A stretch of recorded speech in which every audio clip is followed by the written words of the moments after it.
I don't want anybody to live in guilt. Allah did not give us this religion to make us feel like remorse over the past. The Quran, one of the great functions of the Quran, the purpose of the Quran, Allah says, "Inna fi dhalika la dhikra liman kana lahu qalb."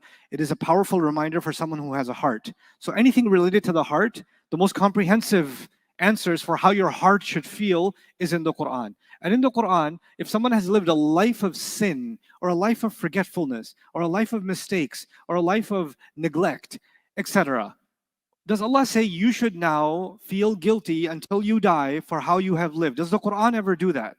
The Quran is more protective of, Allah is more protective of His creation's heart than even the creation themselves.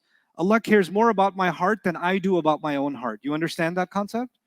So if Allah does not shame or guilt me about my past mistakes or neglect, all He asks is do one thing. What's that one thing? Make tawbah and then fix yourself. Make tawbah and fix yourself. And then you might slip again. And if you slip again, what should you do again? Make tawbah and fix yourself. And if you can do that, you don't have to live in what? Guilt or shame. You don't have to live in guilt or shame. You know? And what we've done is we've created a mindset, because, and I'll tell you where this comes from. Allah forgives easily.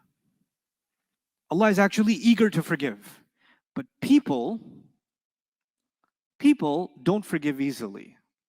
If you hurt your mother's feelings, even if she hugs you, something is still hurting her in her heart. She's not capable of letting go of some of that pain. Yaqub alayhi salam is not capable of easily just letting go of the years of abuse his sons did to him. You understand? They can make tawbah. And by the way, who can forgive his sons immediately? Allah can wipe the slate clean. But who cannot forgive immediately? Yaqub alayhi salam. He can't do it. He can't just do it.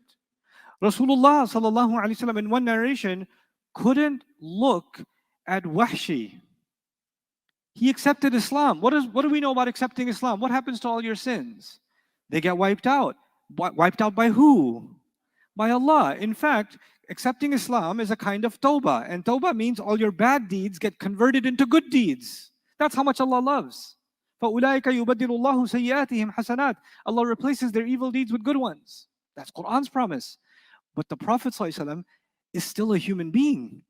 And he sees the one who mutilated his uncle. Right? So he can't see. It's not that he doesn't forgive him, but he can't forgive him the way Allah forgives him. Now what happens with us coming to 2024, 2023, and this era that we live in and we're heading towards, what happens now is people use Islam because we make each other feel bad anyway. Okay, I can make you feel bad for coming late, or I can make an employee feel bad for making a mistake, or I can make a family member feel bad, or they can make me feel bad, or you never call, you never do this, you never do that. We guilt each other all the time. But now we've done a new thing. We use Islam to guilt each other. It wasn't enough that we're guilting each other. Now we add in, Allah doesn't forgive when you do this, right? Allah does that, right? Allah. So now we're using Allah to make sure someone stays inside their guilt. Now we use God as a weapon, basically, to guilt and shame someone. What does the Quran do? Make tawbah and move on with your life. What do people do? I will not let you move on with your life. You don't get to move on with your life. You have to stay exactly where you were. Know your place. It's as if Allah wants one istighfar, show of humility, and move on, and human beings want constant sajda. Human beings almost I want you to worship me to the point where you keep begging for forgiveness and begging for forgiveness, and then I'm going to say, your sorry is not good enough for me. Your sorry is not. God doesn't even demand that. Can you imagine if we had to beg Allah for forgiveness for everything we've done and it wouldn't be good enough? Can you imagine?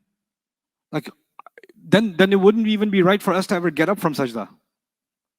Never be even to get up from it. So the guilt you're feeling is actually not just you. There's a cultural, anthropological, collective guilt society that we've created.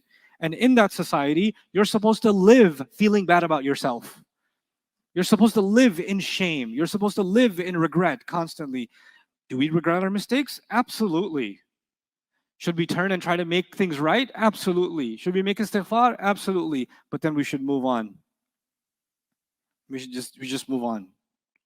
You know, Musa alayhi salam's story is one of my favorites because he actually accidentally killed someone, but he did throw a punch. How do you get over that? Like, how do you get over that? And you know what? When he goes to challenge Musa, challenge Fir'aun, when he goes to challenge Fir'aun, Fir'aun could just turn around and say, "You're going to tell me what's right and wrong? You know what you did? Who are you to open your mouth? A murderer is going to teach you. Oh, a murderer is a prophet now? Really? You have no moral standing to be able to say what's right and wrong because you have a mistake in your past." Isn't that the logic? Guess whose logic that is? Fir'aun's. It's very powerful. It works. Because then someone says, "Look, I have mistakes. I shouldn't say anything." And then people turn that into a righteous thing. I have so many sins myself. I have so many mistakes myself. Who am I to say anything about anything? I should just be quiet. And then anybody who's done any good should be quiet because they're aware of their flaws. So that nobody should speak the truth. Because is there anybody who exists that doesn't have sins? So if sins are the basis for which I shouldn't say anything or you shouldn't say anything, then we should just be perpetually silent. I hope you guys enjoyed that video clip. My team and I have been working tirelessly to try to create as many resources for Muslims to give them first steps in understanding the Quran all the way to the point where they can have a deep, profound understanding of the Quran. We are students of the Quran ourselves, and we want you to be students of the Quran alongside us. Join us for this journey on bayinatv.com, where thousands of hours of work have already been put in. And don't be intimidated, it's step by step by step, so you can make learning the Quran a part of your lifestyle. There's lots of stuff available on YouTube, but it's all over the place. If you want an organized approach to studying the Quran beginning to end for yourself, your kids, your family, and even among peers, that would be the way to go. Sign up for bayinatv.com.